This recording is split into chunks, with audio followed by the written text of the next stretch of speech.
హల్లెలూయా. మన ప్రభు అయిన యేసుక్రీస్తు నామములో ఈ వీడియో వీక్షిస్తున్న మీ అందరికీ వందనాలు. Praise the lord. ఈరోజు మనము లెంట్ డేస్లో 6వ రోజుకి మనము వచ్చి ఉన్నాం. ఈ యొక్క 6వ రోజున మనము ఇశ్రాయేలీయులని దేవుడు 40 రోజులు ఏ విధంగా అరణ్య మార్గంలో నడిపించాడో మనము చూద్దాం. వాళ్ళు తమ యొక్క ప్రయాణంలో ఏ ప్లేస్లకు దేవుడు నడిపించాడు, ఆ యొక్క ప్లేసెస్ ద్వారా ఏమి నేర్పించారు, ఆ ప్లేసెస్ దగ్గర ఒక్కొక్క ప్లేస్ దగ్గర ఒక్కొక్క లెసన్ దేవుడు నేర్పించాడు. ఆ లెసన్స్ మనము చూద్దాము. అలా చూడడం వల్ల మన యొక్క విశ్వాస జీవితంలో కూడా ఈ ప్లేసెస్ ఏమైనా తగిలితే మనం ఎలాగా ఉండాలో నేర్చుకుందాం. మొట్టమొదటిగా ఇశ్రాయేలీయుల ప్రజలు ఆ యొక్క ఎర్ర సముద్రం నుంచి బయటకు వచ్చిన వెంటనే వాళ్ళు ఎక్కడికి వచ్చారు అనేది నిర్గమకాండము 15వ అధ్యాయము 22వ వచనం నుంచి మనకి స్టార్ట్ అవుతుంది, ఆరంభమవుతుంది. చూద్దాం. మొట్టమొదటిగా వారు ఎర్ర సముద్రాన్ని దాటిన వెంటనే షూరు అరణ్యానికి వచ్చారు. షూరు అరణ్యంలో వాళ్ళకి వాటర్ లేదు, అంటే నీళ్లు లేవు అన్నమాట. దప్పిగొంటా ఉన్నారు. ఆ టైంలో కరెక్ట్గా వాళ్ళు మారా అనే ప్రాంతానికి చేరారు. అక్కడ వాటర్ సమృద్ధిగా ఉంది. అయితే ఆ మారా అనే ప్రాంతంలో నీళ్లు చాలా చేదుగా ఉంటాయి అన్నమాట. అది త్రాగలేకపోయినప్పుడు అక్కడ వాళ్ళు సరైనప్పుడు దేవుడు ఏం చేస్తాడంటే అక్కడ ఒక చెట్టును మోషకు చెప్పి దాంట్లో పడవేస్తే ఆ మారా నీళ్లు మధురంగా మారిపోతాయి. వాళ్ళు చక్కగా ఆ నీళ్లను తాగుతారు. చూడండి, ఎప్పుడైతే వాళ్ళు విడుదల పొందుకున్నారో, ఎర్ర సముద్రం నుంచి వాళ్ళ శత్రువుల నుంచి, ఐగుప్తులు అనే శత్రువుల నుంచి బయటకు వచ్చారో, ప్రత్యేకింపబడ్డారో, వెంటనే వాళ్ళకి ఒక మార అనేది ఎదురైంది, ఒక చేదు ఎదురైంది. ఆ చేదుని వాళ్ళు దేవుడికి చెప్పినప్పుడు దేవుడు అక్కడ మధురంగా మార్చాడు. ఎలా మధురంగా మార్చారంటే వాళ్ళకు ఆ యొక్క మార, ఆ చేదు పక్కనే చెట్టు ఉంది. దేవుడు అప్పటికప్పుడు ఆ చెట్టుని మొలిచినట్లు చేయలేదు, లేకపోతే ప్రార్థన చేస్తే ఆ చెట్టు రాలేదు. కానీ ఆ యొక్క చెట్టు ఎప్పటి నుంచో అక్కడ ఉంది. అంటే దీని ద్వారా మనకు నేర్చుకోవాల్సిన లెసన్ ఏంటంటే మనకి ఏదైనా ప్రాబ్లం వచ్చినప్పుడు సొల్యూషన్ పక్కనే ఉంటుంది. దాన్ని మనము దేవుని ద్వారా మాత్రమే దాన్ని పొందుకోగలం. కాబట్టి ఈ యొక్క లెంట్ డేస్లో ఏదైనా ప్రాబ్లం గురించి, ఏదైనా సమస్య గురించి, మారా లాంటి చేదైన సమస్య గురించి నువ్వు బాధపడుతూ ఉంటే దాని పక్కనే మారాను మధురంగా చేయగల చెట్టును, జవాబును దేవుడు ఉంచుతాడు. అయితే మనం దాన్ని దేవుని ద్వారా పొందుకోవాలి. అదొక లెసన్. తర్వాత వాళ్ళు అక్కడ నుంచి ప్రయాణం అయిపోయి ఎలీము అనే ప్రాంతానికి వస్తారు. ఇంకా ఎలీము ప్రాంతంలో చక్కగా అక్కడ 12 నీటి బుగ్గలు, 70 ఈత చెట్లు ఉంటాయి. చక్కగా ఆ యొక్క ఈత చెట్లు, ఆ యొక్క నీటి బుగ్గల దగ్గర వాళ్ళు చక్కగా విశ్రాంతి పొందుకుంటారు. చూడండి, ఎప్పుడైతే సమస్య నుంచి బయటపడ్డారో అక్కడ విశ్రాంతినిచ్చాడు దేవుడు. మనం కూడా అంతే. విశ్వాస యాత్రలో ఎక్కడైతే మనకి సమస్య ఎదురవుతుందో, ఎక్కడైతే మనకి ఇబ్బంది, బాధ ఉంటుందో వెంటనే దేవుడు మనకి ఒక విశ్రమం, లేకపోతే ఒక మంచి ఆశ్రయాన్ని ఇచ్చి అక్కడ మనల్ని సేద తీరుస్తాడు. దేవుడు చెప్పాడు కదా, కీర్తనల గ్రంథంలో 23వ కీర్తనలో ఆయనంట మనం నడిపిస్తాడంట, పచ్చిగల చోట నడిపిస్తాడంట, సేద తీరుస్తాడంట మనల్ని. కాబట్టి ఇది ఈ యొక్క ప్రాంతం నుంచి మనం నేర్చుకోవాల్సిన లెసన్.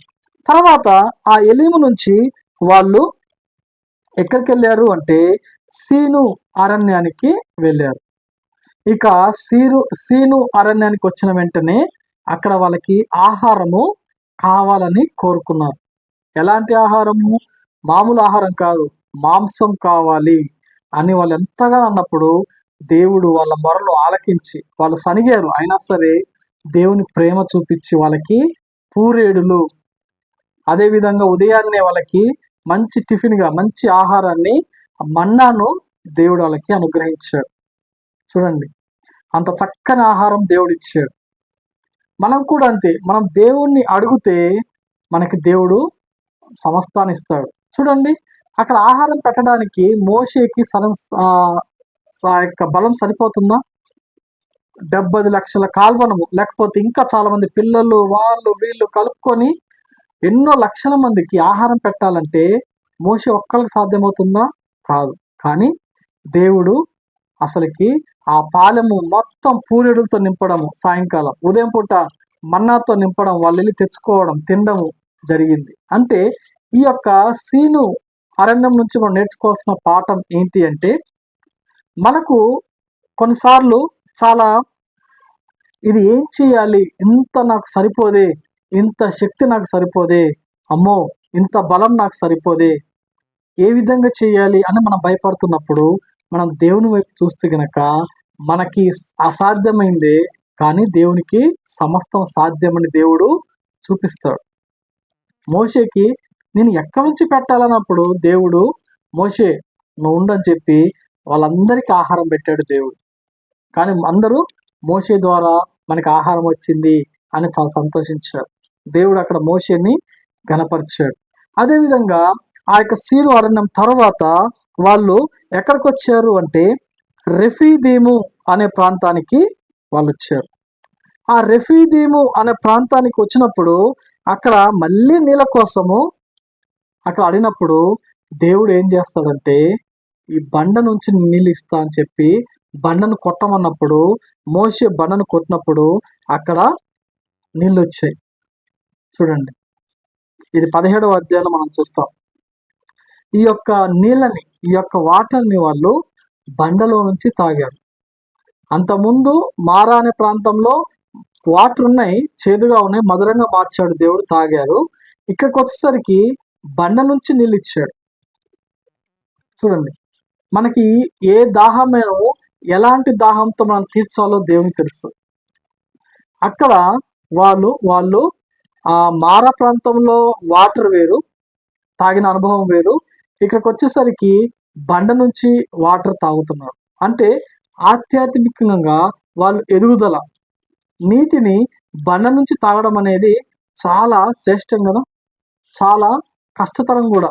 ఎందుకంటే నీటి ఊట్లుంటే తప్ప బండలోంచి నీళ్ళు వస్తాయా? కానీ పరిశుద్ధ గ్రంథం చెప్తుంది ఆ బండ ఎవరో కాదు, యేసయ్యే. యేసయ్యే వాళ్ళకి జీవాహారం, లేకపోతే వాళ్ళకి వాటర్గా అక్కడ కనపడుతున్నాడు. ఒక మంచి అనుభవంలోకి తీసుకొచ్చారు కదా. అది తాగిన వెంటనే వాళ్ళకి ఒక యుద్ధాన్ని చూపించాడు దేవుడు. ఆ రెఫీదీము, ఆ వాటర్ తాగిన వెంటనే వాళ్ళకి ఆ రెఫీదీంలో అమాలేకులు వచ్చేస్తారు. అమాలేకులు వచ్చి యుద్ధానికి సన్నద్ధులైనప్పుడు వెంటనే మోషే అక్కడున్న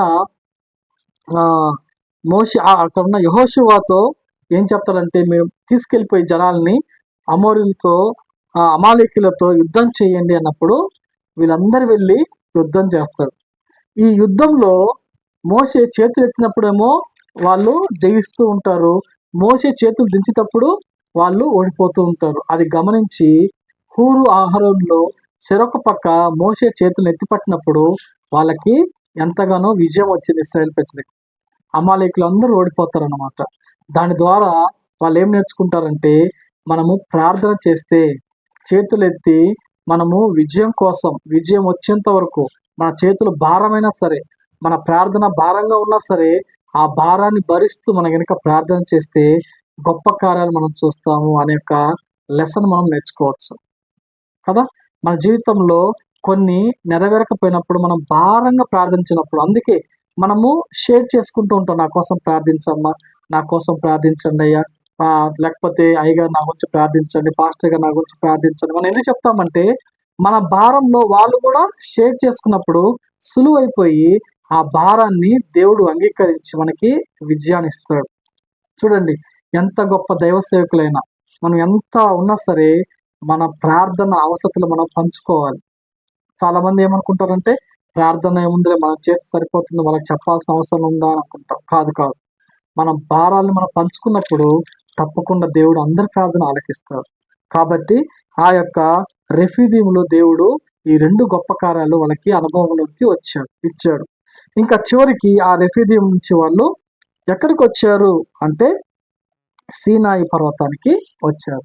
ఇక సీనాయి పర్వతం దగ్గర నుంచి వాళ్ళకి అన్ని విషయాలు, ఇక నిర్గమకాండం మొత్తము చివరి వరకు వాళ్ళు ఎలాగుండాలి, న్యాయ విధులు ఏంటి, ఆజ్ఞలు ఏంటి, తర్వాత ఆ యొక్క ప్రత్యక్ష గుడారం ఎలా చేసుకోవాలి, మందసాన్ని ఎలా తయారు చేసుకోవాలి, కరుణాపీఠం ఎలా తయారు చేయాలి, బలులు ఎలా అర్పించాలి, ఎవరు యాజకత్వం ఉండాలి, ఇవన్నీ ఆ పర్వతం మీద మోషేకు దేవుడు చూపించాడు.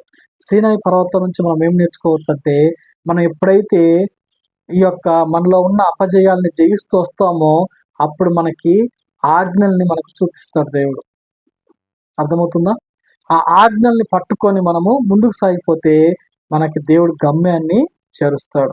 ఇది ఈ యొక్క 40 దినాల నుంచి, లేకపోతే ఇశ్రాయేలు నడిచిన ఈ యొక్క కొద్ది దినాలు, కొన్ని ప్రాంతాల నుంచి దేవుడు మనతో మాట్లాడుకుంటుంది. ఈ విధంగా మన జీవితంలో కూడా, విశ్వాస జీవితంలో మనలో కూడా కొంచెం కొంచెం మొట్టమొదటిగా మన యొక్క విశ్వాస జీవితంలో చిన్న అడుగులు వేసి ముందుకెళ్తా ఉంటాం. కొంచెం శ్రమ వస్తుంది, మారాలాంటి శ్రమ. అక్కడ మధురంగా చేస్తాడు, అక్కడ నుంచి ఆహారాన్ని ఇస్తాడు, ఆత్మీయమైన ఆహారాన్ని, ఆత్మీయమైన పానీయాన్ని ఇచ్చి బలపరిచి ఈ సాతాని క్రియల మీద మనల్ని, శరీర కార్యాల మీద యుద్ధాన్ని జరిగిస్తాడు. అలా జయించిన మనకి ఒక మార్గాన్ని చూపిస్తాడు. ఈ మార్గంలో నడువు అని చూపిస్తాడు. అంటే దేవుని యొక్క మార్గాన్ని, దేవుని చిత్తాన్ని తెలుసుకోవాలంటే మనము ఇవన్నీ మన జీవితంలో ఉండాలి. అయితే ఇవన్నీ మనకు కావాలి అంటే ఈ ఉపవాస దినాల్లో మనం వీటన్నిటిని మనము ఆ అనుకరణ లేకపోతే అవలంబించుకోవాలి. ఒక ప్రాక్టికల్గా మన జీవితంలో ఏమున్నాయో మనం చూసుకోవాలి. ప్రతి సంవత్సరము లెంట్ డేస్ వస్తున్నాయి పోతున్నాయి అని కాకుండా ప్రాక్టికల్గా మన జీవితాన్ని చూసినప్పుడు దేవుడు మనకు కూడా ఒక ఆజ్ఞల్ని ఇచ్చి మనల్ని నడిపిస్తాడు. మన హృదయానికి, మన కుటుంబంలో దేవుని యొక్క మందసం, మన యొక్క ప్రయాణంలో దేవుని యొక్క కృప కాపుదల మనకు ఉంటుంది. ఒకవేళ ఇశ్రాయేల్ ప్రజల్లాగా కొంచెం మనము దేవుని మీద సనిగినా, కొంచెం అటు ఇటు ఇబ్బంది పడుతున్నా, కింద పడి పైకి లేస్తున్నా సరే, దేవుడు మనల్ని అర్థం చేసుకునే దేవుడు తప్ప శిక్షించే దేవుడు కాదు. మనల్ని అర్థం చేసుకుంటాడు. అరే ఈ బిడ్డ పడుతున్నాడు, లేస్తున్నాడు, పడుతుంది, లెగుస్తుంది, మళ్ళీ లెగుస్తాడు. నీతిమంతుడంట 10 సార్లు పడినా కూడా మళ్ళీ లెగుస్తాడంట. దేవుడు ఆ విధంగా ఆశిస్తాడే తప్ప మనల్ని దేవుడు ఎప్పుడు నిందించడు. ఎప్పుడు మన తప్పులు చూపించి మనల్ని అగౌరవపరచడు అనమాట. నేనున్నా, నీకు భయపడాకు, ఇదిగో ఇలా నడువు అని చెప్పి మనల్ని ఓదార్చి నడిపించే దేవుడు. కాబట్టి ఇవన్నీ మనం ఈ యొక్క 2 డేస్లో గుర్తుపెట్టుకొని మనం ముందుకు ప్రయాణం చేద్దాం. అటువంటి కృప దేవుడు మనందరికీ దయచేయును గాక. ఆమేన్. ఈ యొక్క వీడియోని వీక్షిస్తున్న మీకు ఒక చిన్న మనవి.